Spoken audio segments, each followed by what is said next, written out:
Hey, Pastor Steve Waldron here, New Life Pentecostal Church, Albany, Georgia. Going to give you some information that kind of counters some generally received wisdom. Now, you have to be very careful with generally received scholarship and stuff and dig down and get what the facts are. And the facts are, this is sent by Brother Brian Haley with the KJB Apostolics Ministry, wonderful ministry they do. And it basically says that Erasmus used older manuscripts than Jerome's Latin Vulgate from 340 to 420 AD. I've got some more fascinating things about Jerome and the oneness of God. But let's read this in particular to you. And I've looked up the references here, and it comes from a book you can no longer get available online. I mean, I think on Goodreads you can read it, but I'm wanting physical copies of this.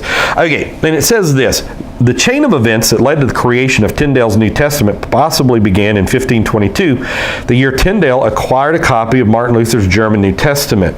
Now, they should read David Daniel about where Tyndale got his inspiration from. Inspired by Luther's work, Tyndale began a translation into English using a Greek text compiled by Erasmus. Now, and it just says compiled by Erasmus, from several manuscripts older than the Latin Vulgate, AD 340-420, the only translation authorized by the Roman Catholic Church. And it gives two different references. I think they're from the same book. And it's by Partridge, and it's a book on the English Bible by Partridge, or Leslie Partridge, I think is his name. And it says he based his translation on a New Testament in Greek that had recently been compiled by Erasmus from several manuscripts older and more authoritative than the Latin Vulgate. Now, that's from the British A.C. Partridge, that's right, English Biblical Translation. And so the British Library Online says the actual quote is this. So what Partridge said, he based his translation on New Testament in Greek that had recently been compiled by Erasmus from several manuscripts older and more authoritative than the Latin Vulgate. So Erasmus was going around every library in Europe, basically, that had manuscripts and getting them. So when they say he translated from like 5 or 6 manuscripts, here's the list. He knew they were representative of the readings of hundreds of manuscripts found all around the continent.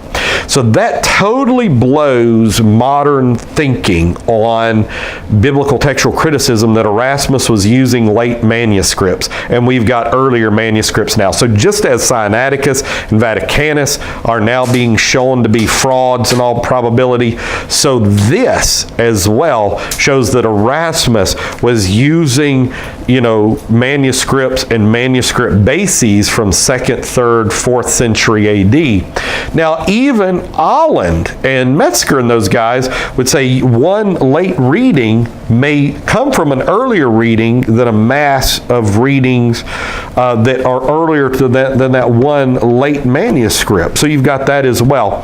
But anyhow, so Erasmus is once again vindicated in his translations of the Bible. A lot of misinformation. De Jong said he never said he was going to add 1 John 5:7, all that. We've done videos on that.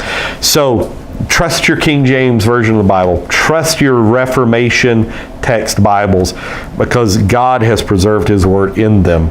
We'll go into where it was before then, and I think I've already done a video on that. Maybe more than one.